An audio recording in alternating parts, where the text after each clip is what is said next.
Chitra, good evening to all. On behalf of Hindustan Chamber of Commerce and Rasiya Ranjani Sabha, I extend my warm welcome to every one of you. It gives me great pleasure in welcoming today's speakers, Mr. K. Vaitheeswaran, advocate and tax consultant. He is going to talk on direct tax.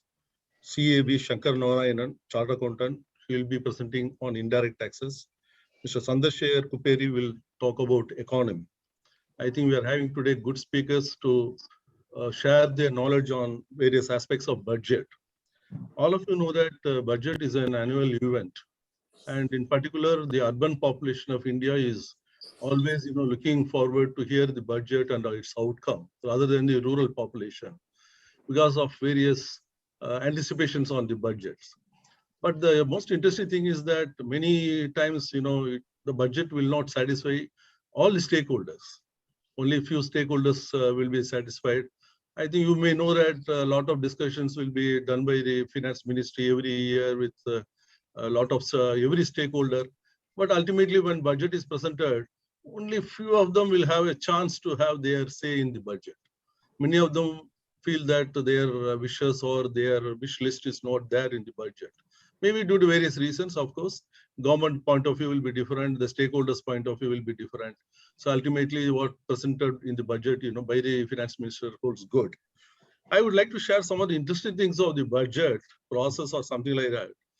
I think all of you know that India's first budget was presented on April 7th, 1860 by Scottish economist and politician James Wilson, representing East India to the British Crown. Independent India's first budget was presented on November 26, 1947 by then Finance Minister Mr. R.K. Shanmugam Sethi. I think it's really interesting. The longest budget speech record is by Honorable Finance Minister Nirmala Sitharaman, delivering around 2 hours 42 minutes during 2020-21. The most interesting thing is she was having two more, pages still remaining to read. But ultimately, she left the matter to the speaker as if it is read. In fact, she beaten her own record of July 19 budget of 2 hours and 17 minutes. Most number of words used by in the budget is Mr. Dr. Manmohan Singh, historical budget of 1991. Then Mr. Arun Jaitley, of course, in 2018 with 18,604. Manmohan Singh is 18,650 words. And 1977 will be the shortest budget speech by Dhirubhai Mullaji Patel. He delivered 800 words only. The record of most number of budgets held by Morarji Desai, Prime Minister Morarji Desai, the number of times he presented is around 10, followed by Mr. P. Chidambaram, 9, Pranab Mukherjee, 8, Yashwant Sinha, 8, Manmohan Singh, 6.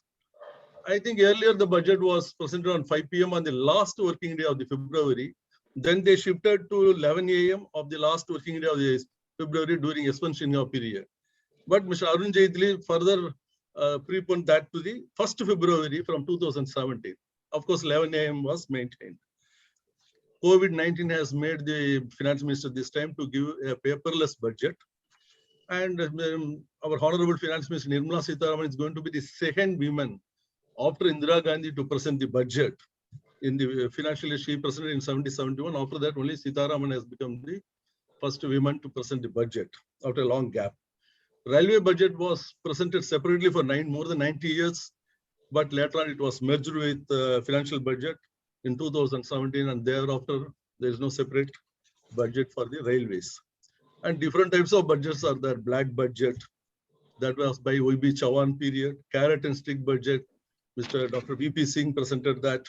The FHL budget by Dr. Manmohan Singh, historical 1991, making drastic changes. Dream budget was presented by P. Chidambaram in 1997-98, using the Laffer curve principle to lower the tax and expecting more collections. Millennium budget was Mr. Yashwant Sinha presented in 2000. Rollback budget once again by Yashwant Sinha in 2002-2003. And of course, Nirmala Sitharaman Madam has the record of budget presenting what is called once in a century budget in February 1st, 2021. So this type of various informations are available on budget, which clearly shows that there are a lot of interest in the budget.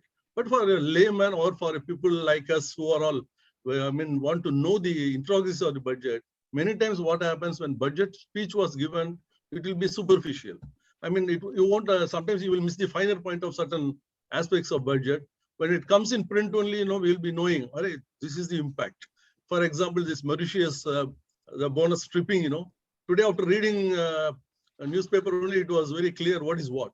So like that, this type of seminars, webinars, regularly held by various associations, various bodies, to bring to the knowledge of the public about the impact of budget on various segments, particularly direct taxes, indirect taxes, then how the industry perceives the benefit of every budget.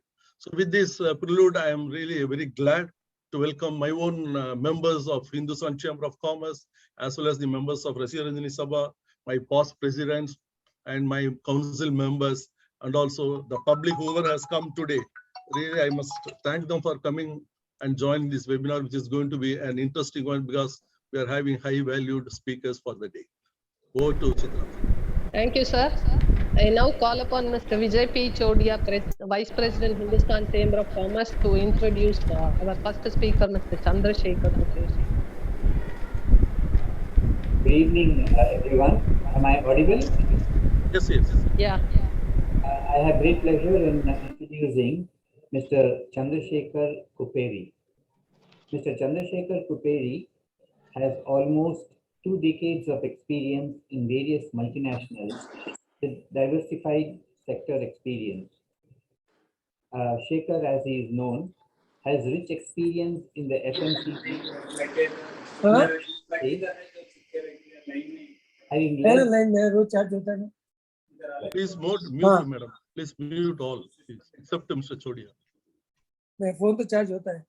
Shekhar has a rich experience in FMCG, M&A space, having led and been part of over 11 acquisitions and 4 distant divestments, besides restructuring and refinancing transactions in North America, Europe, and India. His deep knowledge and expertise in M&A led him to establish his own investment banking and advisory firm, Anova Corporate Services Private Limited. Shekhar is also an active angel investor, investments made in over 30 plus startups across different segments, and serves as a non-executive director in mid-sized companies, both in India and abroad. Shekhar is a chartered accountant, cost accountant, and a company secretary by qualification, a rank holder and medalist in both ICAI and ICWAI. He has various national awards to his credit. Ladies and gentlemen, may I present to you Mr. Chandrasekara Kupperi, and he will speak to us on impact on economy. All yours. Mr. Vijayji, very, very kind of you. Thank you for the kind introduction. It's absolutely a great privilege, speaking to the members of HCC as well as Rasiya Ranjani Sabha. A big thank you to Hindustan Chamber of Commerce for inviting me, as well as to Rasiya Ranjani Sabha. Good evening, Mr. Suresh. Once again, good evening, Mr. Vijay Chodia, the Secretary of Rasiya Ranjani Sabha, Mr. Nagarajan. The stalwarts will be speaking on taxes, Mr. Vaitheeswaran and Mr. Shankara Narayanan. The other stalwarts and committee members of HCC, as well as, Rasiya Ranjani Sabha, the staff, Chitra Madam, and all those who have logged in today. Once again, a very, very good evening to you. I just need access to present my screen. Yeah. Mr. Jyoti Ganesh, please give access to. Yeah, I will give. Please. Yeah, sure. To Mr. Chandrasekara. Yes. Okay. For screen sharing, Yeah. Okay. Yeah.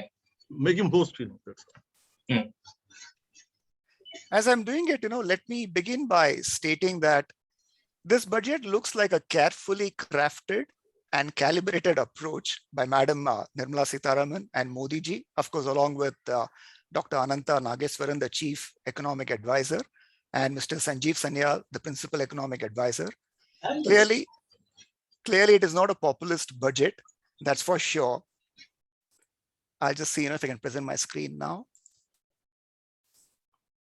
Yeah. We are able to see. Yeah, you can see, sir. Yeah, Excellent. Yeah.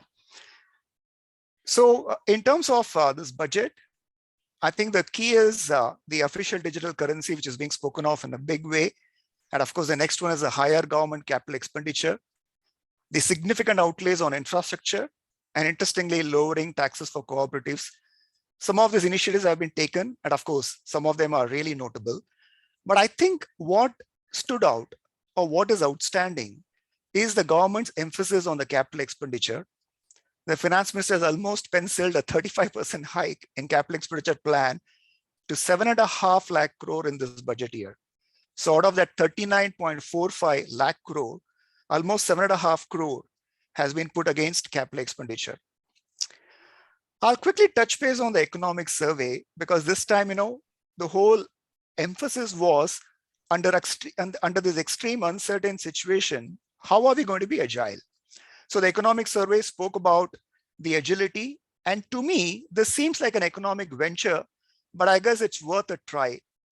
Now, as per Mr. Sanjeev Sanyal, he says the macroeconomic indicators suggest that the Indian economy is well placed to take on challenges.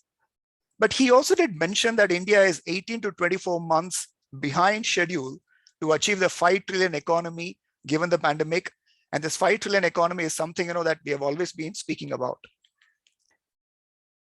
Now I will refer to what Mr. Suresh said. Yes, this time, Madam Nirmala Sitharaman, she spoke for circa 90 minutes. The earlier budgets were quite longer. But the beauty is this. There were so many initiatives that were discussed, right from Azadi Ka Amrit Mahotsav, that is Amrit Kal, that is India at 100. Then the Prime Minister Gati Shakti, the Kisan drones, the green bonds, which I think Mr. Nagapan has already spoken about, the 5G, battery swapping, digital rupee, and then taxing the crypto, mental health wellness, the digital university, extending the emergency credit line guarantee scheme, startup tax holiday extension by 1 year, and many more. Oh, some of these amaze, and some, I think time will be the answer. And these are the 4 priorities of this budget. The PM Gati Shakti that I said before, inclusive development, which we have heard about, financing of investments, and this is very interesting, productivity enhancement and investment, sunrise opportunities, energy transition, and climate change. I know the other words are kind of familiar, but what is this PM Gati Shakti that is being spoken of? Now, this initiative is about the 7 engines. And what are the 7 engines? Completely to do with the infrastructure, the roads, railways, airports, ports, mass transport, waterways, and the logistics. And what is this called as? This is called as a National Master Plan for World-Class Modern Infrastructure. That's how this PM Gati Shakti is being spoken of. And I wish that this yields to a greater success, because infrastructure is definitely important for a nation. But then the next question comes, do we have the finance to fund the infrastructure? I'm going to limit myself to the usual suspects, which are the indicators of an economy. So I'm going to start with GDP. Now, this is an interesting chart, which tells us that this year we will achieve a 9+% growth. Obviously, last year was quite dampening. We had a negative 7.3% growth because of the COVID situation. But what is interesting is that the private consumption, it is believed, that it will rise, because if you look at the private consumption, typically it constitutes close to 60% as a component of the entire GDP. Let's hope, that works. Now comes the $1 million question. Is this 9.2% achievable? Let's look at what happened in Q1 and Q2. The Q1 was almost like a 20% growth, and the Q2 was a 8.4% growth. It kind of appears that the GDP is on track, but again, we need to see, what the results are out at the end of February on the 3rd quarter. But if this happens, that would be amazing. Now, this chart to me is quite interesting, because if you look at this, especially agriculture, it appears that agriculture has been least impacted by the pandemic. The sector is expected to grow by almost 4% by the end of this year, considering 3.6 was only in the last year. So I hope, this is achievable, and probably, this grows even further. Now, this is quite an interesting chart, because whether it's the World Bank or the ADB, it is being said that India's GDP would be between 7.5% and 9%. That's what the world, sort of claims. That's a prediction. And therefore, the World Bank says India could be considered the fastest growing economy. So let's all pray, that this happens, because we all speak about a Vallarasa Nadu. I hope this truly happens. But then I have concerns. If you look at the index of industrial production, the concern is the slow industrial recovery as the capacity utilization is yet to pick up. So this is one concern. The second concern is, of course, NPAs are declining, which is a very promising sign, but the credit growth is sort of low. If you look at the size and growth rate of the economy, if the credit growth is not happening, it brings a lot of questions in terms of how are we going to achieve the GDP that we are expecting. Now I come to, there's always this $1 million question of the 5 trillion economy. And this is what the economic survey said. To achieve that 5 trillion GDP by FY25, India needs to spend about $1.4 trillion on infrastructure. No wonder infrastructure has been given a greater focus. Let's really pray, that we have the money to spend that to get to that level of GDP. I come to the next favorite, which is inflation. This is absolute truth. The budget was silent on inflation. But let's not demerit, because the economic survey did speak about the inflation. The economic survey did say that there is a widening gap between the CPI and the WPI. And I think the widening gap between the consumer price index and the wholesale price index, I think it's a worry. And this needs to be watched very, very closely.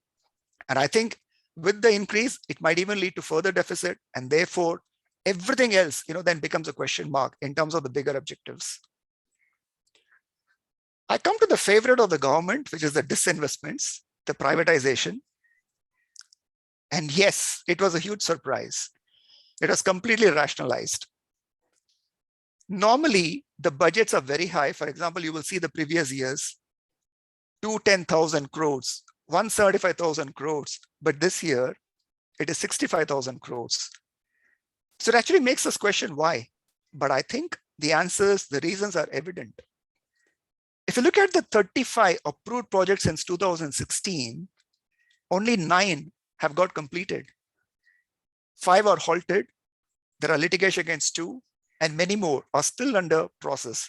So I think this looks like a pragmatic approach to not sort of, rely completely on disinvestment. But then the next question comes, where the money is going to come from. So let's now look at fiscal deficit. It's quite alarming if you ask me. 1920 was close to 10%, and this year projected at closer to 7%. And look at the next 2 years also, 6.9 and 6.4. Now, why am I saying that this is worrisome? I think the answer, that people can say is that if you spend money on infrastructure, you are going to borrow. Obviously, there's going to be a deficit. But my concern is something else. I already spoke about inflation. It's already high. If there is high inflation, it can definitely impact the economy. Now, high fiscal deficit can lead to a further widening of the current account deficit. The widening of the current account deficit can lead to weakening of the rupee. With the weakening of the rupee, the RBI will be forced to contain inflation and therefore take action and raise the rates. Now, the rising interest rates could dent the economic recovery, and many of you would know that US Federal Reserve already has plans to hike the interest rates in March. So all this seems like a spiraling effect. So let's speak about the borrowings, the debt. Of course, it's a huge concern. It's almost 90% of our GDP.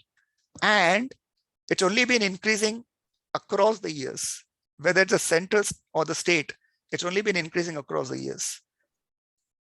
So what is comforting? I think the accretion of the forex reserves is quite comforting. They say we are the fourth largest nation in the world in terms of the forex reserves. That's kind of comforting. What is even more comforting is the GST collections. Even January, had a record collection. And there is a match that's being worked on the subsidy, whether it's food, fertilizer, or petroleum subsidy, everything, is being slashed, is being reduced. So is Manrega. Even Manrega subsidy has been reduced. And therefore, to some extent, this can be a respite in terms of the sort of deficit that we have. But then I have a concern. And my concern is, if the subsidy is going to be slashed in a situation where people are still grappling with their livelihood, the pandemic has not ended. We still don't know what is the new variant of the virus. So reducing the subsidy reducing the Manrega, not sure whether the timing is right. I'm not saying we should not reduce the subsidy. They always speak about the dole economy, but then the question is only on the timing. Now I'm going to slightly digress, but want to share a different perspective. What I've shown there is this river linking project called the Ken Betwa Link Project. I know it's quite important because water for irrigation, water for farming, potable water, all that is very, very important. Completely agree. But then this also begs the question. And the question is this. We already spoke about Manrega. And I think there's already a rural distress in terms of the lack of jobs, the livelihood situation. So the big question is always in terms of how do we time all this to ensure that the budget is balanced? And this is a question, I don't know what is the answer, but at the moment it still lingers as a question in my mind. Because I've said this, let me also discuss on the unemployment levels. Again, quite depressing. If you look month on month, the levels of unemployment in this country is very, very worrisome. There is inequality on the rise. The divide between the haves and the have-not is only increasing. So I only hope, that the inclusive development as a priority among the 4 priorities which the government has should help ease the unemployment unease. But then again, only the time is the answer. So to conclude, I chose, what are the 10 aspects of this union budget, which I was able to sort of, link myself to or at least resonate with. Obviously the 9% growth, and I wish that happens. I love this Awas Yojana, the PMAY, because more houses given to the needy, to the poor is always a good sign for the economy. We spoke about this amazing PM Gati Shakti and the 7 engines. Of course, it needs a lot of money. I like about the 6 million new jobs that is being spoken of, because I just spoke about unemployment. I wish this truly happens. A lot of discussion is happening on the 5G, and probably they're also going to be auctioned pretty soon. The 4 priorities of the budget, which is the pillars that our beloved finance minister spoke about. The 35% rise in the capex allocation, which is the big talk, in the budget.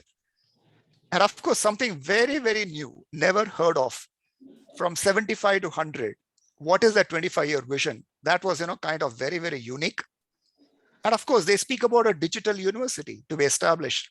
Let's hope, that truly works, given if the pandemic continues, we need something to ensure that education still continues, because the last 2 years, it's unbelievable. My children haven't gone to school. And recently when, the government announced that they need to go to school, they were actually finding it difficult. So I hope if pandemic continues, we need some sort of a digital medium. Now, yes, it looks like as if, I only have 9. I was looking for the 10th, and I did find the 10th. And the 10th is no benefit for Aam Aadmi on the personal tax slabs. When I say Aam Aadmi, no political connotation, I meant the common man. As I always say, the devil is always in the fine print. So once again, I would like to thank the Hindustan Chamber of Commerce, the Rasika Ranjani Sabha, all the eminent personalities out there. Thank you so much. And all the listeners, once again, a big thank you. Thank you, sir. Thank you, sir. Thank you. Thank you so much. I now invite CA J. Murali, Chairman, Indirect Tax Committee, to introduce our second speaker, Mr. K. Vaitheeswaran. Mr. K. Vaitheeswaran obtained a law degree from the Madras Law College and enrolled as an advocate in 1990. He is a grade CWA from ICWI and ACS from the Secretary. His legal firms operate with physical offices at Chennai and Bengaluru and provides services virtually across the country. He has 31 years of experience in advisory capacity, as well as through appearance before the appellate authority, tribunal, and courts in the matter arising under domestic, international, tax laws, excise and customs, service tax, GST, GST, FEMA, RERA, company law, and IBC. It is wonderful. He has equipped himself. First, I gave one case in 1992. He was at direct taxes. I gave one indirect tax matter. He won the matter for me. He wrote the first comprehensive book of VAT in India when VAT was introduced in 2005, and has also authored books on NVAT credit, books for students appearing in CA final exams. He has written numerous articles covering issues corporate law, constitutional law, and general laws in both print and digital media. He has recently authored Taxation of Digital Economy, published by Oakbridge, covering international tax and indirect tax aspects. He is considered as a specialist in tax and legal with depth knowledge of the business and tax laws. He has addressed numerous seminars and conferences of law and taxation across the country, abroad, and is most sought after legal professional in GST, the business restructuring matters. He is considered as an expert in both direct and indirect tax matters by the industry and professionals. He has recently forayed into technology and artificial intelligence. He is the chairman of Expert Committee GST, Madras Chamber of Commerce and Industry, and member of General Committee of Madras Chamber. He is the member of Finance and Taxation Committee, CII, Southern Region, and president of the Revenue Bar Association and president of the Rotary Club, Madras South. He is also a member of the SIC, Indo-American Chamber of Commerce. He is recipient of Vocational Excellence Award from Rotary.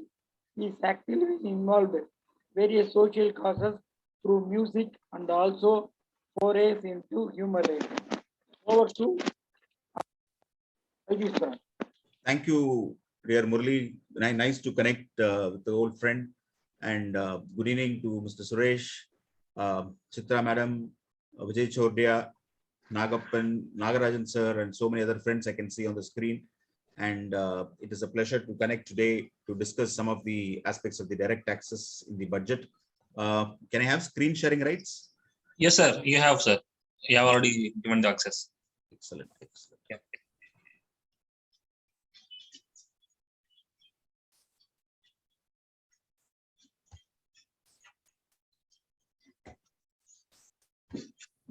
Yes. You're able to see the screen? Yes, sir. Yes, sir. Well, this is an interesting budget in the sense that it was not a very long duration. A lot of things were said, a lot of things were unsaid, and as somebody put in the earlier slide, the devil lies in the fine print. So it is a logical transition to the next set of speakers. And we are not devils, but we read the devil in the fine print. And that is our job, that is our bread and butter. So here goes. To keep it light, I've used web content, I've used film titles, I've used images of iconic comedians only for the purpose of adding humor. And I have to give this necessary disclaimer that all SOPs were followed while preparing this presentation. I can probably add that no animals were harmed. And any reference to provisions and decisions in this presentation is absolutely real, and there is nothing to imagine about it. And I'm putting a caveat for the first time saying the presentation was prepared on 1st February 2002, because what happens is that whatever we put in the digital world or what we put across in the web space today gets stored and shared, and 2 years later it gets shared somewhere and somebody says, sir, you said something wrong, but the act has changed. Finance bill changes, before Finance Act gets full, number of provisions could change. So I'm not taking a risk. So I'm having a disclaimer put in now itself as on 1/2/2022. So let me go straight to the numbers. If you look at the tax from the corporate sector, the company taxes from the companies, the budget estimates was 5,47,000 crores. Normally what happens is budget estimates are made and then you tend to touch base with the reality and say that will reduce it. But the revised estimates went up to 6,35,000 crores. Now, budget was present on February 1st. And on February 1st, the government also says budget estimates for the next year would be 7,20,000 crores, which means they're tremendously confident that by March, they would achieve the 6,35,000 crores and are also confident of touching 7,20,000 crores, which is something great in terms of numbers. Personal income tax again going up from 5,48,000 crores budget estimates. It is revised to 5,95,000 crores. And then further for next year, they're estimating 6,80,000 crores. These are really big numbers, which shows that India has come a very long way in terms of its size, in terms of its economy, in terms of its tax collections.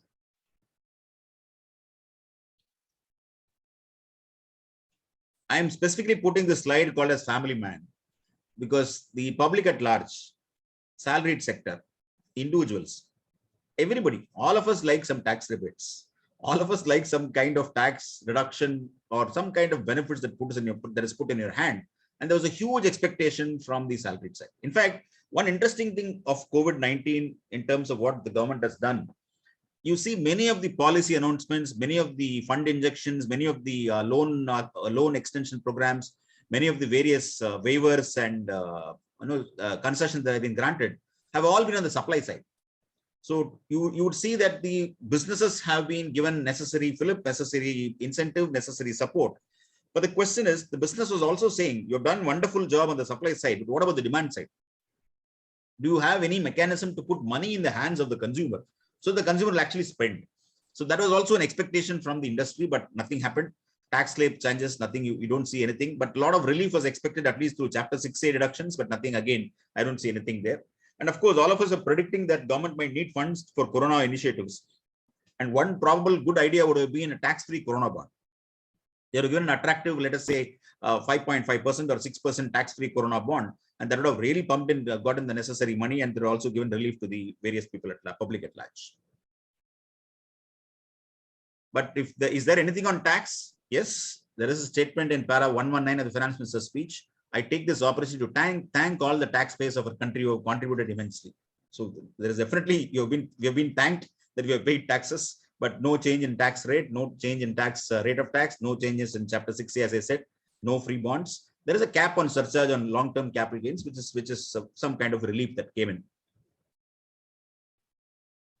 National pension scheme, current provisions, you have a we have a mechanism where the deduction in terms of that it doesn't exceed 14% of salary when contribution is made by the central government. Now, there was always this thought process, there was general nudging that the state also should do it, but there was no mandatory requirement to match this, and therefore, not to give a tax flip to it, they are now saying the limit has been enhanced to 14% even for contribution made by the state government in respect of its employees. So that would be a good benefit for state government employees, because they would get some kind of relief under 80CCT, retrospective from 1/4/20. 80DD, as you know, is a deduction available to individuals or HUF residents, of course. And this is in the context of medical treatments that could have been incurred, training, rehabilitation of a dependent, being a person with a disability. And one other mechanism of doing this was to pay an amount to an LIC or an insurer and get that annuity as a benefit. Now, deduction only if the payment of annuity or lump sum amount is made to the benefit of the dependent in the event of death of the individual or the member of HUF in whose name the subscription or scheme was made. So this was pointed out by the Supreme Court, saying that, look, there could be situations where the money is needed much earlier. You don't have to wait for the death of that particular person. See if you can give it even earlier. And therefore, the provisions have been amended from 1/4/2023 to facilitate deduction during lifetime itself, provided the person attains 60 years plus.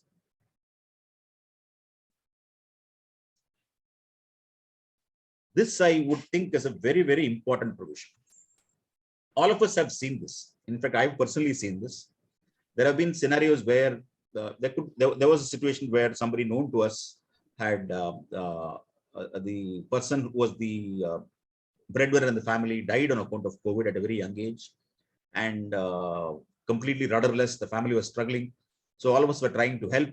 And through friends, we were looking at crowdsourcing or crowdfunding to ensure, because significant amounts were needed to get rid of the loans, take care of the education, things like that. And being a vast friends network, you always have the NRIs who are willing to give the help, etc. So in fact, I had to point out saying that we need to look at 56(2), because the person who's receiving is not related. And therefore, there is a very possibility that what you give would be income in the hands of the recipient. So that was a very key factor when we thought about the entire exercise of getting funds and getting the benefit for this person. And this is not my own example. There are so many people who have found that somebody is willing to give in money, but the money that you get could be taxed under income from other sources, because section 56(2)(10) is applicable whenever you receive something without consideration, except where it is in relatives. So if a payment is made more than 50,000 or an article is given valued of more than 50,000 rupees, if the other person is not a recipient, then it is treated as income from other sources. So luckily 56(2)(10) is now not attracted with retrospective effect from 1/4/2020. Very clear provisions. Money received by an individual from any person in respect of any expenditure incurred by him on medical treatment for him or family members in respect of any illness related to COVID, subject to notified conditions. I hope the notified conditions are not complex, it's simple. Similarly, any sum received by a member of a family of a deceased person from an employer or any person, again, any person is important, not exceeding 10 lakhs, where death is on account of COVID and the payment is received in 12 months from the date of death, subject to certain conditions, is completely not taxable. This is a very, very big and very important relief. And luckily, it has been amended with retrospective effect. Same analogy was applicable for employers. A lot of employers went the extra mile, took care of the expenditure of the employees, took care of the expenditure of the family of the employees, took care of lump sum payments for employees in case there is a death in the family on account of COVID. And there was always this issue as to what is the treatment for that amount. There was a doubt as to whether it should be treated as perquisites. There was a press release which said that no, it won't be taxed. But as you know, press release is not the law. There is always a risk that somebody would say that press release is not binding and therefore you will have an issue. And luckily, again, amendment has been made, section 17(2). They very clearly say from 1/4/2020, any amount that is paid by the employer will not be treated as perquisite if it falls under so-and-so categories. Again, a retrospective amendment is welcome since the non-taxable is only based on a press release.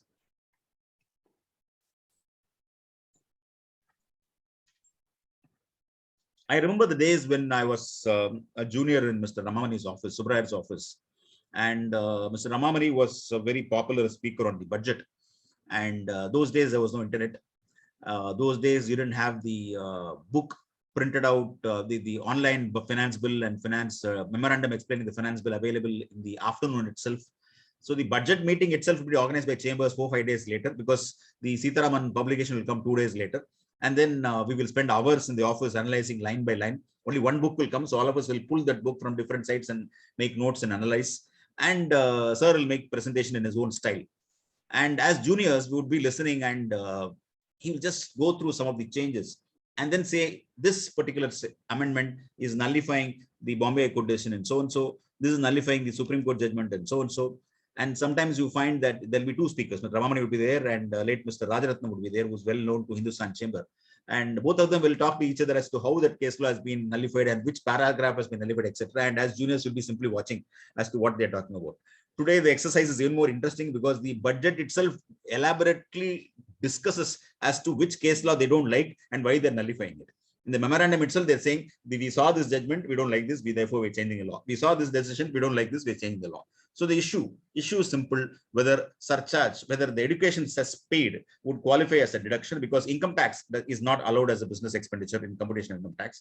Bombay High Court in the case of Sessa Goa has held that the legislature did not intend to prevent the deduction of amounts paid with SC towards cess, and therefore it is qualifying as an expenditure deduction. But the Bombay Court relied upon a CBDT circular in 18/5/1967, which clarified upon the omission of the term cess. So earlier there was a cess, they removed it and then are bringing it back.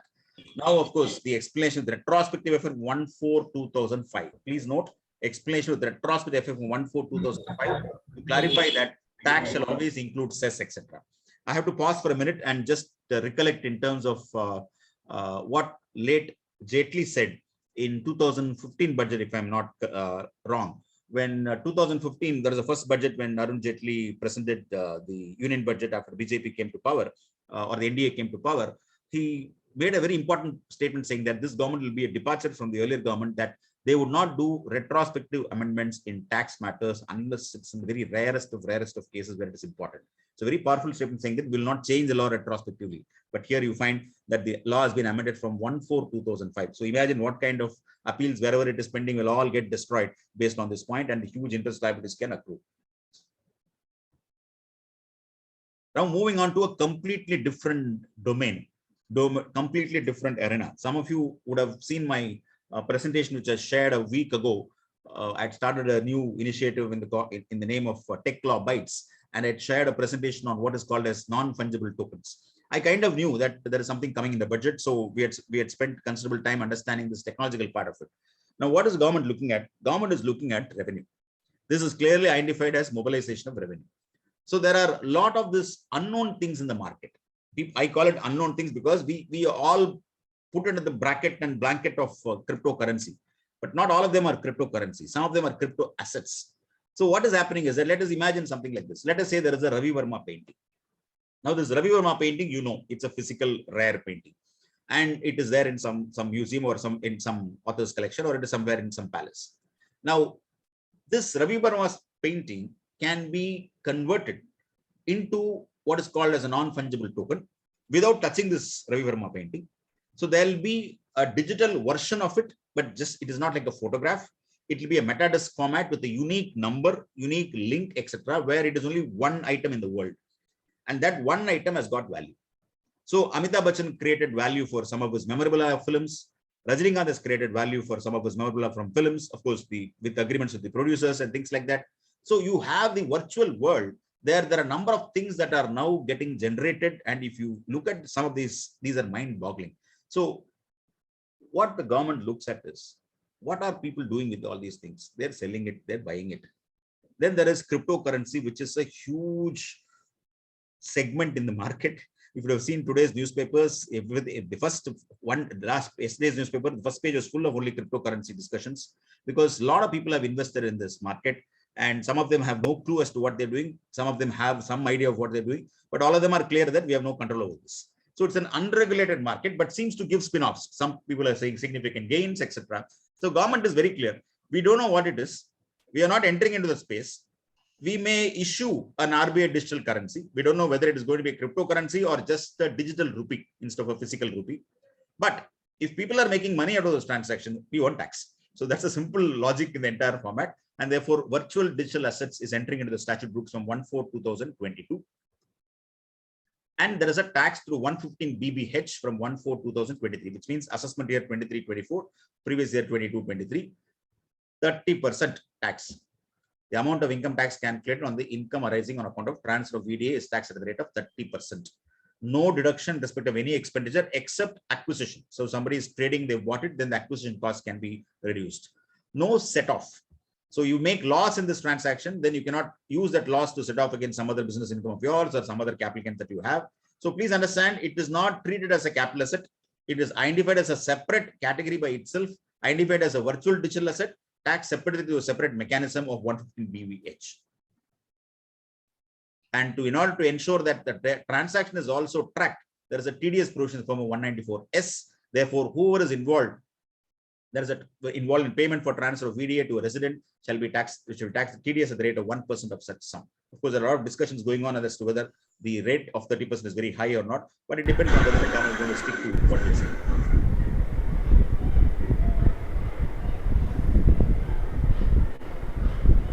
Mute Mr. Decide to give away the virtual digital asset as a gift, then it is taxable as gift tax as income in the hands of the recipient.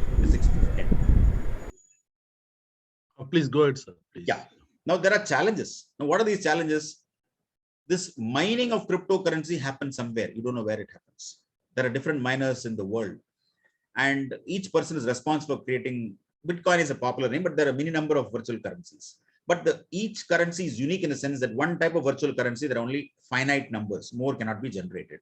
Therefore, where it happens, where it is generated, where the income accrues, jurisdictional issues, who is liable to deduct tax at source, what is the nature of tax? Is it a tax as a flat rate of 30%, or it is actually a capital gains tax as appropriate tax? Can cryptocurrency be treated as a digital asset? What will be the impact if Government of India issues its own cryptocurrency and treats other currencies as digital assets? You know, those kind of questions, mind-boggling questions are open, and it is too early days. We will see much more changes that happen in this landscape very quickly. All of you know Section 68, it's a family of Section 68, 69A, etc., where unexplained cash credits, unexplained cash expenditure, there are various number of provisions which deal with it. Now, there is a proviso which has come in saying that you are saying that this money is there. You found this money in my books. You found this money in my possession. I am telling you, it is a loan. I've taken loan from Mr. Suresh. Assessee is saying, I've taken this loan from Suresh. Now, the law says, get me the proof.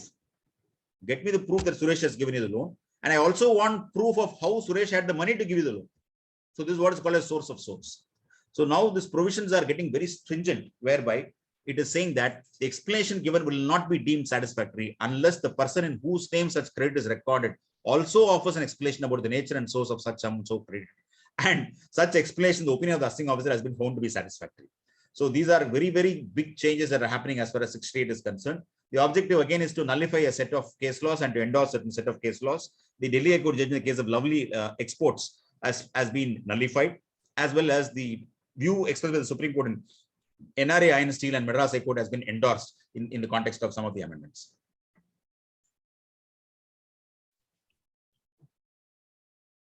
Now there is a survey or there is a requisition for search, and during a search or survey, etc., undisclosed income is unearthed. Now they're saying that fine, undisclosed income is unearthed, you pay tax on it, but you can't say I want to set off my losses against it. You suffer. So that is why I call it tapat. You can't get the benefit of loss. So better not have undisclosed income, pay applicable taxes. Now, if you're dealing with if you're buying an immovable property where the consideration is more than 50 lakhs and it is not agricultural land, the purchaser has to deduct tax at source under 194 IA at 1%.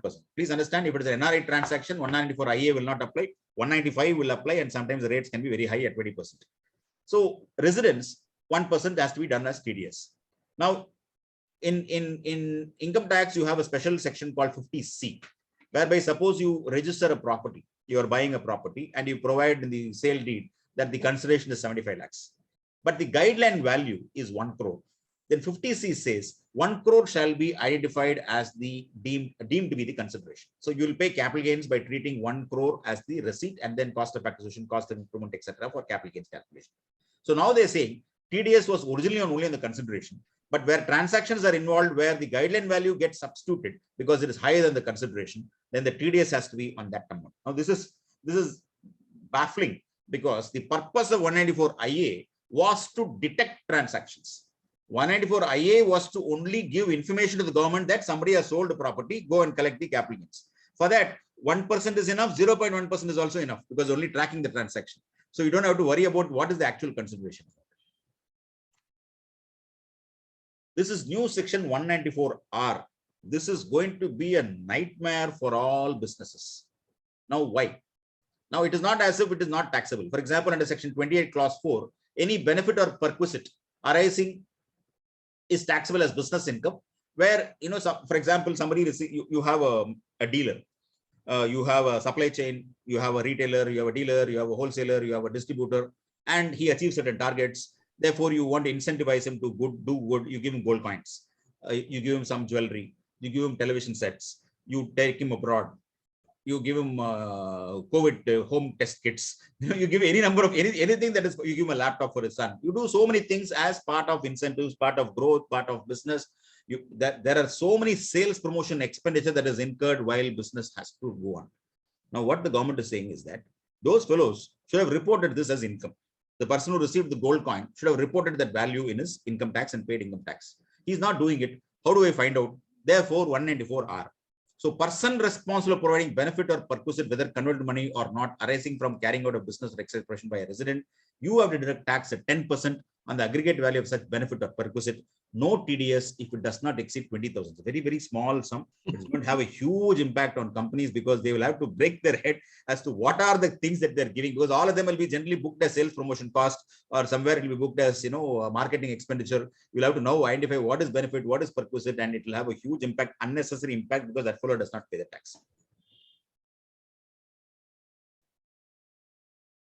This is called as updated tax return. So you have a return under 139(1). You also have a situation where you can file a belated return. You also have a situation where you can file a revised return. Now, what the government is saying, we make it very easy for you because these are all very short time frames. We'll give you 2 years time. After the end of the assessment year, within 2 years, under 139(8)(a), you can file a return where you can update in case you had missed some income. It's quite natural that you miss out some income that has come subsequent, you had come to your knowledge subsequently. Therefore, you offer it.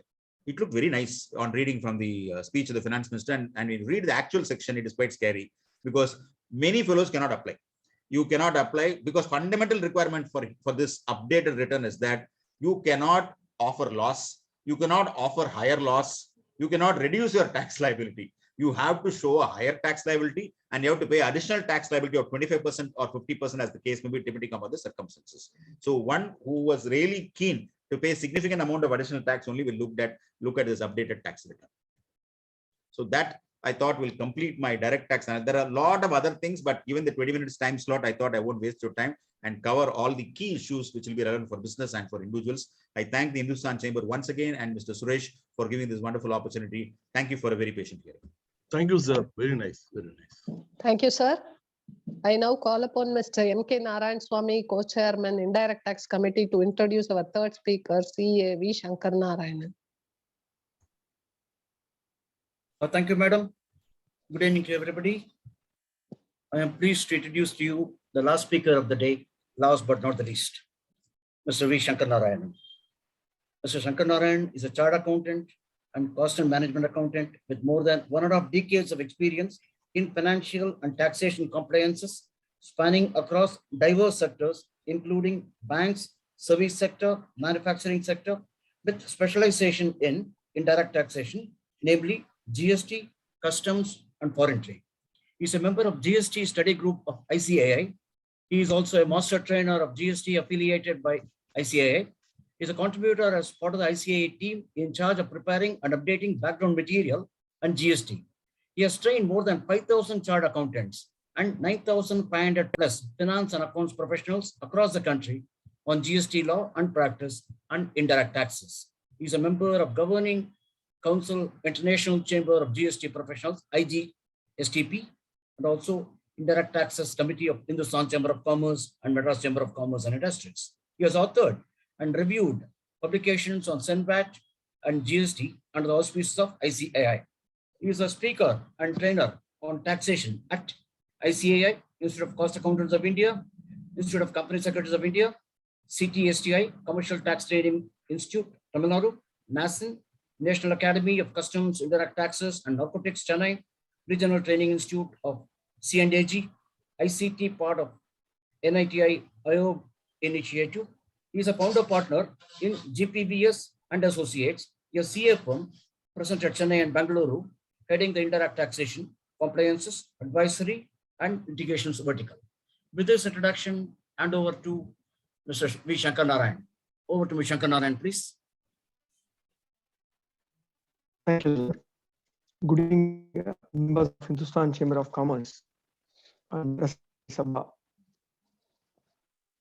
I'm mindful of the fact that we need to discuss the indirect taxes provisions, but some of which are very interesting, not from the perspective of the way the amendments have been brought in, but the way the industry is going to take, how they are going to take it in the days to come. The context has to be set in terms of last budget. Please unmute, sir. I think I'm seeing your mic is muted. Jyoti Ganesh, please unmute his mic. Yeah.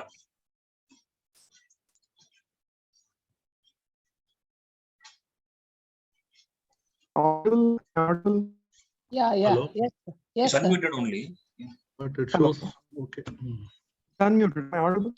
Okay, Yes, sir. yes. I think you can cut the video. There is a because- network issue, sir, I think. Yeah, network is not proper for you.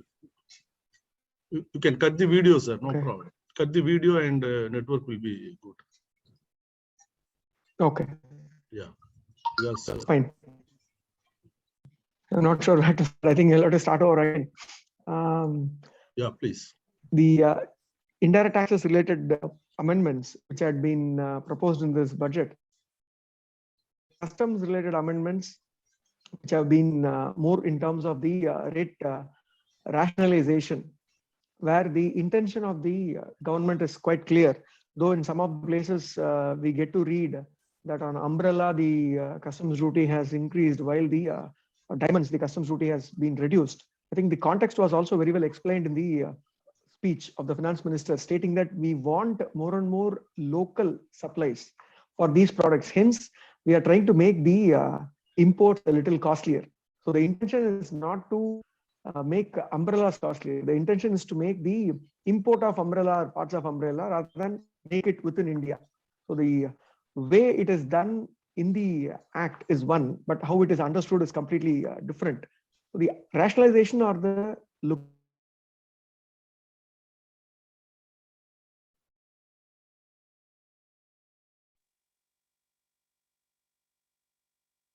making object or reaching the objective of Atmanirbhar. That is what has been attempted. While on the GST front, as already been made aware in the public media as well, the collections for the month of December has crossed 1.1 lakh crores in GST, which is still the record collections in terms of the overall GST collection in a month. This gives two kinds of question from a budget perspective. That is because the consumption increasing is something which has not been propelled to an extent to warrant for such a high collection of GST revenue. So should we look at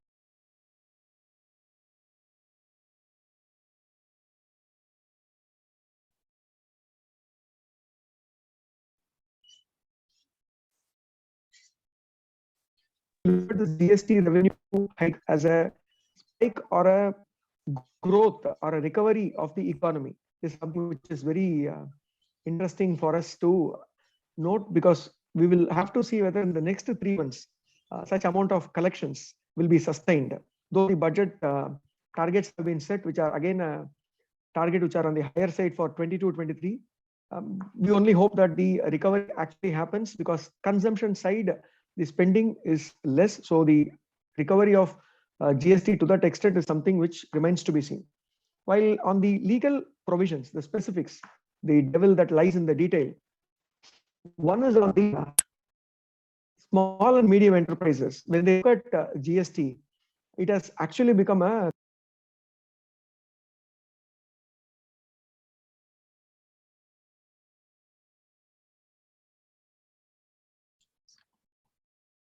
Hello, Mr. Shankar Raman.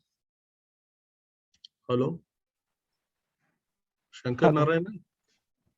Sir, your audio is poor, sir, Mr. Shankar Narayanan. Shankar Narayanan, are you using Wi-Fi or? Hello. Are you using your Yes. Wi-Fi? Hello, Mr. Shankar Narayanan. Hello, sir. Am I audible? Yeah. Yeah, are you using Wi-Fi or your own mobile data? Wi-Fi, sir. Wi-Fi. I'm on okay, Wi-Fi. yes. It gets disturbed. Okay.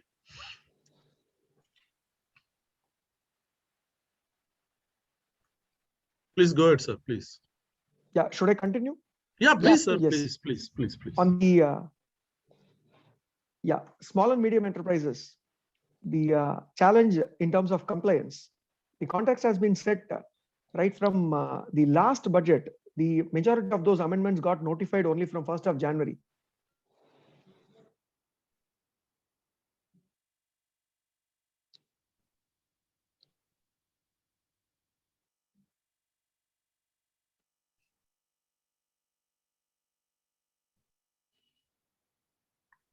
Hello. So use your mobile data, sir. That will solve the problem for the time being. Hello. Shankar Narayan.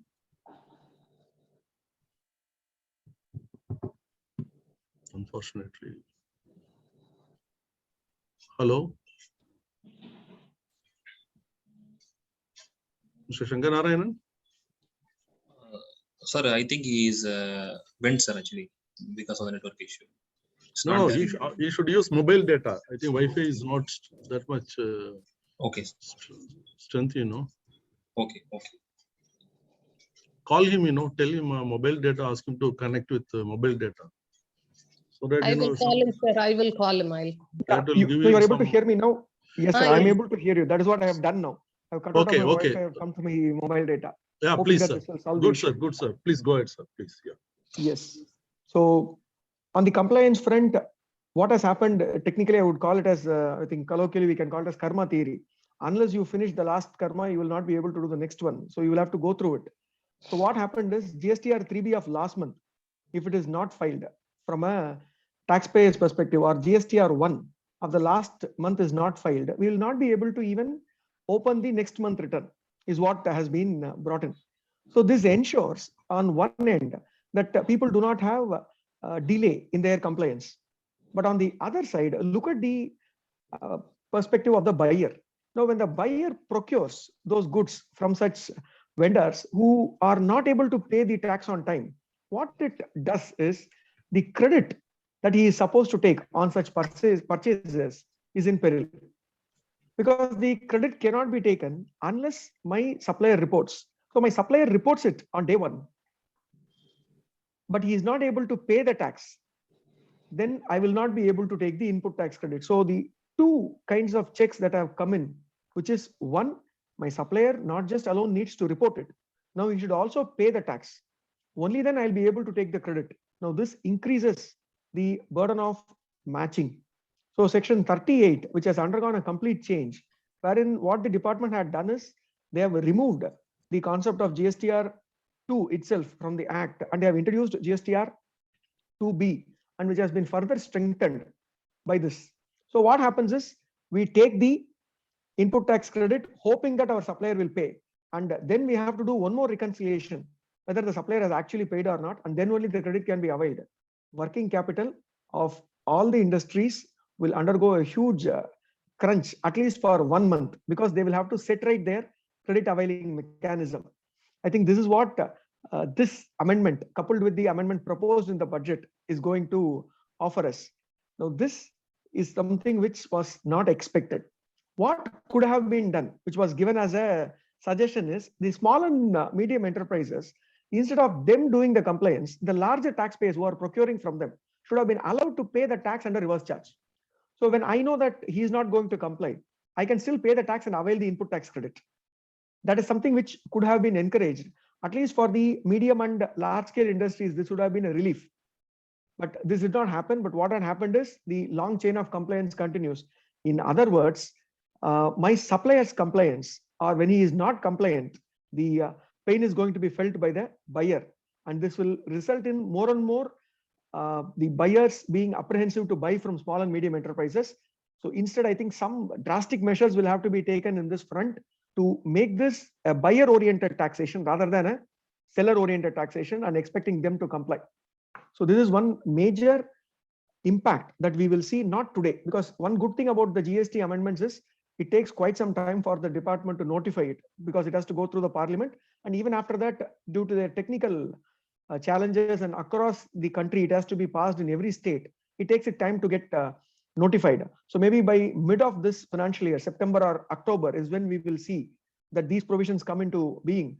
Either before that or immediately after that, this gets addressed, then the working capital pressure will not be felt by the industry. Else, the compliance and working capital pressure will certainly be there because of these amendments. The next element is one interesting thing. In mythology, we used to call it Krisungu Surgam, where it is neither here nor there. From 2017, department had been advocating that input tax credit should be availed only when it is matched.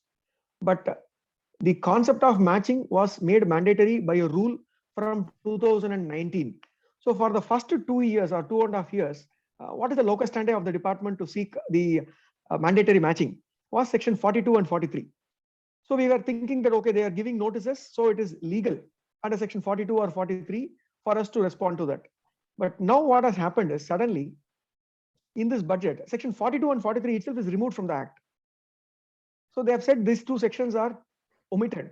So whatever notices that have happened, but good thing is they have not done it retrospectively to their convenience. So whatever the law that was being still hold good is a question that they have thrown. So these notices are now hanging in the air. Legally, it has to be tested to come. The ITCs were required to be matched in the earlier days or not. Many of the taxpayers are at the receiving end of these notices. Some of them have even taken it up to the next level of taking it to the High Court. So it remains to be seen how this legal battle will get concluded. The other thing that we expected, which did not come through on the similar lines, is the tribunals. Now, there are only two stages for a taxpayer. With the department actively getting into enforcement, the notices are received, the orders are given. Either you go to the next level appellate authority, but if the amount is too huge and the order is not something which is fair, The only option that is left with the taxpayer is to approach the High Court. There is no tribunal at all in GST, which we were hoping that the government will be able to address, but which did not happen, which is again a point which was not considered, which should be addressed at the earliest. And the only positive aspect, I would say, with respect to GST from a indirect tax compliance perspective that had come through is giving a long rope. Now, long rope in terms of what? Long rope in terms of the time for availing the input tax credit, the time for issuing a credit note. Earlier, we had to give it before September. The September of the following financial year held a very important place, because within that time, we had to report the input tax credits, or if you are not able to avail, we'll have to give it back. And if credit notes were to be issued for the invoices which were given in the previous year, like a discount or a reduction in the selling price, all that had to be done before September, else it could not be accommodated from a GST perspective. Now, this timeline very rightfully has been extended up to 30th of November. I think that is done with a very good intention, or keeping in line with the income tax compliances, because many a times it is not just 30th September, 31st of October, or 30th of November is when companies tend to complete their income tax compliance, depending upon how the income tax comes out to them, whether it is a transfer pricing oriented taxpayer. So 30th of November is the long rope that is given. So what was so far up to 30th of September is extended. To that extent, the assessee can breathe a sigh of relief, get further time for reconciliations, as well as making the changes to the transactions of the previous year in GST. So that is one positive that has come by. And the last element, which again, as the earlier speaker Vaitheeswaran sir also pointed out, the retrospective amendments. GST is hardly 4.5 years old, and the third retrospective amendment is what we are seeing in GST, and which has been proposed in this finance bill, which is section 50 subsection 3, the interest on credit that is wrongly availed, the input tax credit which is wrongly availed, how to deal with that input tax credit. The measure so far taken by the department was aggressive, stating that the moment you avail the input tax credit itself, it is something which is penalizable under the law. So you will have to pay it back along with interest at the rate of 24% per annum, plus penalty if I find it out. That is how the provisions were. In the 45th GST Council meeting during September 2021, it was assured that this will be corrected, and that has been corrected by this amendment, wherein the welcome move is any credit that is wrongly availed,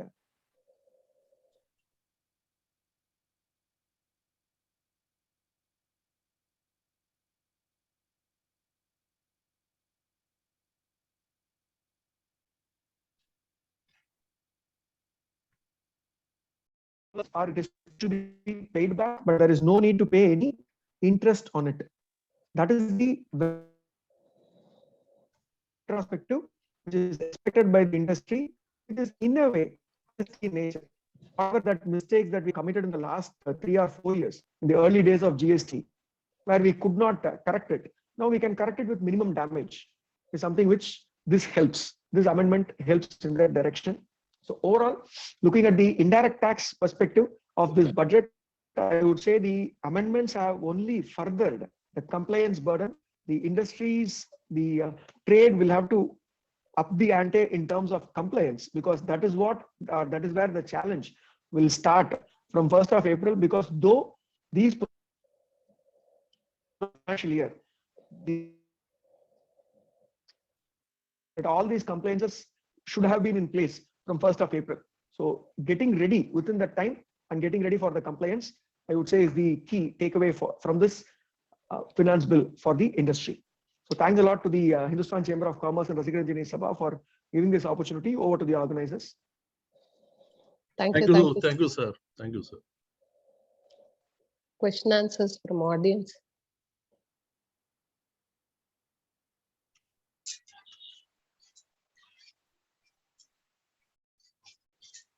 Madam, please invite Mr. Navapan for the, before that question and answers, any questions, please, you can direct to the concerned speakers, please.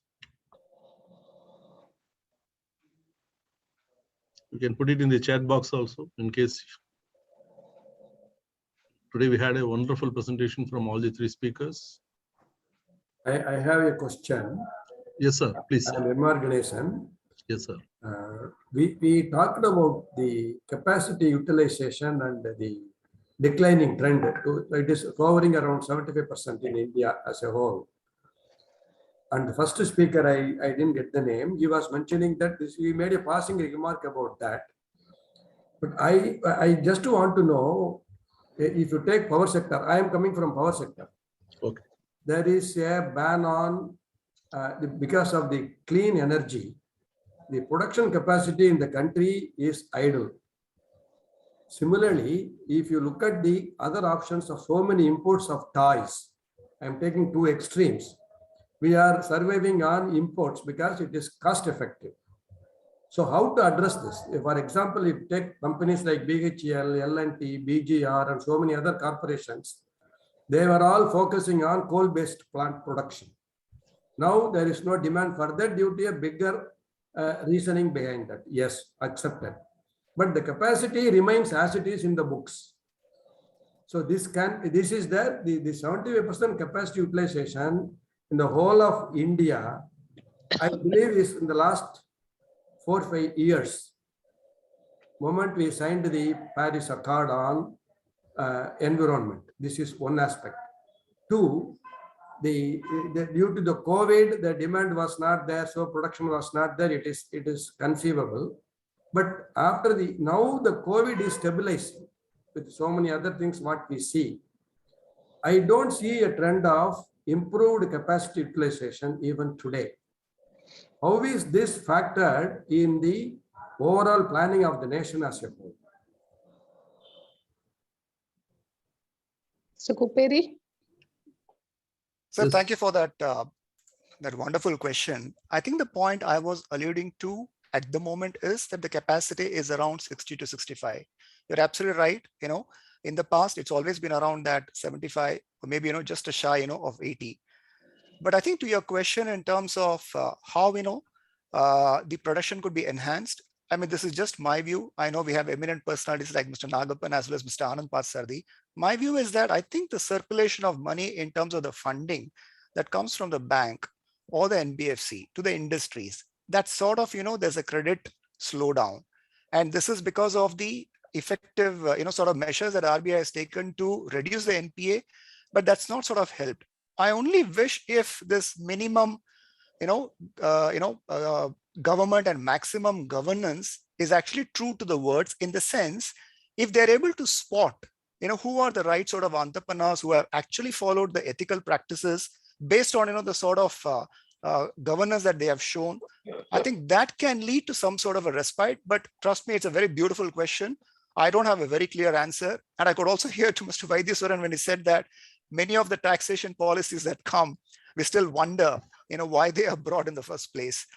So at the moment, I can only answer that. I would wish, Mr. Nagappan and Mr. Anand could add to that.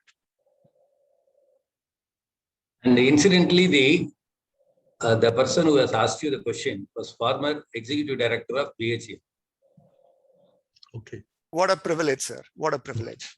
Great meeting you, sir. Thank you. This question is basically arising out of BHEL, which is once the share of 10 rupees was sold at 2,600 rupees. Today, share of 2 rupees is selling at 56 rupees or 60 rupees, whatever it is. So I am not going into that aspect of it. There is a slow decline. It is not purely attributable to only the management of BHEL. The environment also is a reason for that. There are several BHELs like this in our country. Unfortunately, that asset, what is created by the nation over the last, say, 60, 70 years, is going to be obsolete very soon. Very soon means a decade. So I think we have to take cognizance of that aspect to advise the government to, like what you said, inject fresh funds to such organizations to be in tune with what is required. And the book value of the organization, the assets will be practically zero. These type of things are required to be done, in my opinion, to boost the economy overall, especially in the manufacturing sector. No, absolutely true, sir. In fact, just to quickly add that, I think in this budget, they have spoken about the National Infrastructure and Investment Fund. I know this has been there for quite ages, as well as SIDBI, but let's hope, there is a better, sort of impetus that happens to ensure that the funding happens in the right way to some of these industries, because we never sort of, focus big time on the manufacturing GDP, though we keep saying it, made in India, make in India. Right. But honestly, even I have not seen a greater, sort of input. Even if you look at the budget this time, services contribute significantly. Agriculture has been just marginally growing. So absolutely, respect and appreciate what you've said, sir. True. I agree with you. We need to have this type of injection. Seriously, it is to be taken by people. We should not look at only the cheaper goods.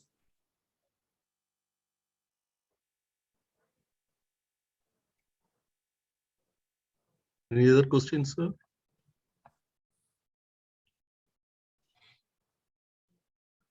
Thank you, Chandrasekara, for the analysis what you have done. Thank you very much, sir. Thank you very much.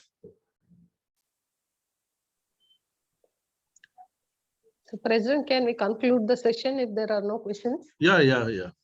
Oh, may I now invite CAR Nagarajan Secretary Rasikaranjani Sabha to propose vote of thanks.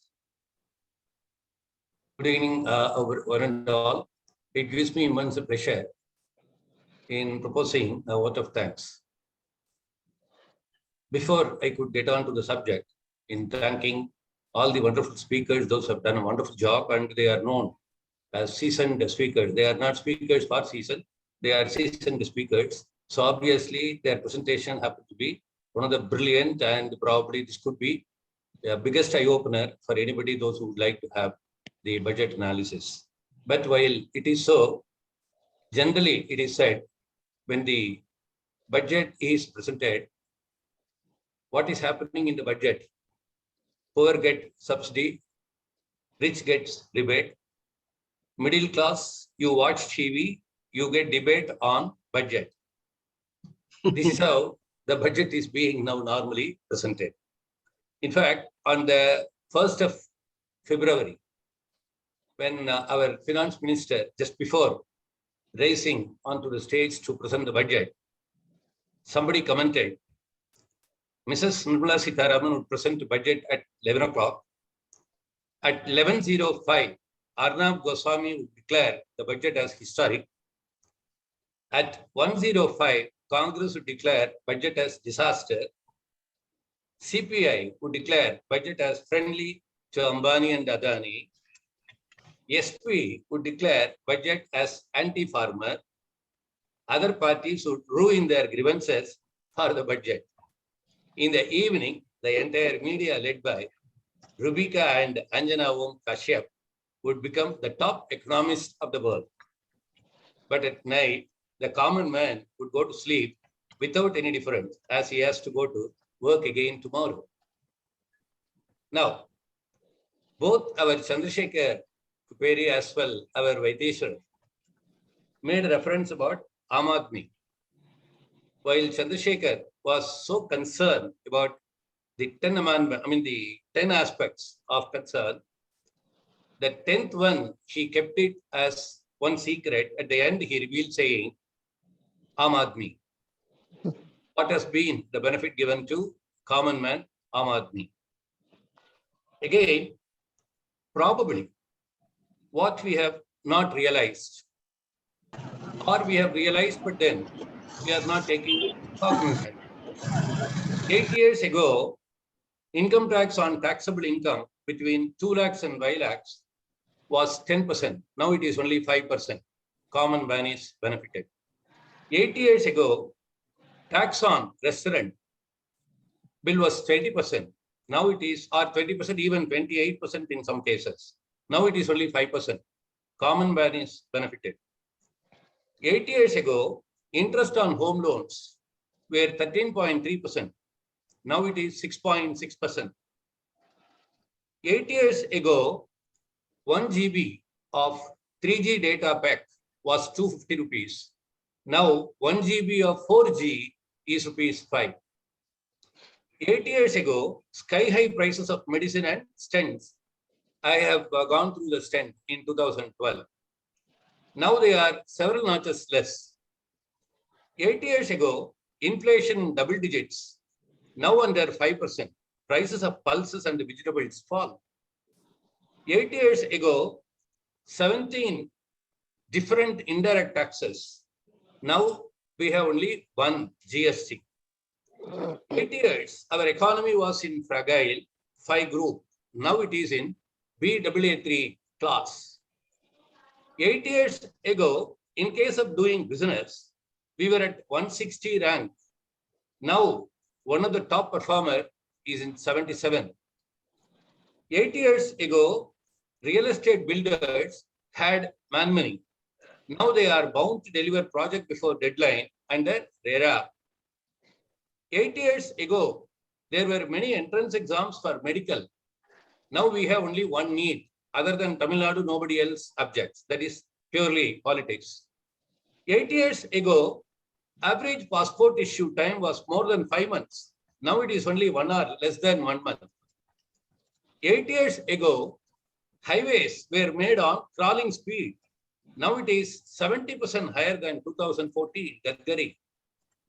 8 years ago, it was a distant dream to hear from any neta. Now they respond to every tweet or FB post. 8 years ago, nobody ever spoke about Safai.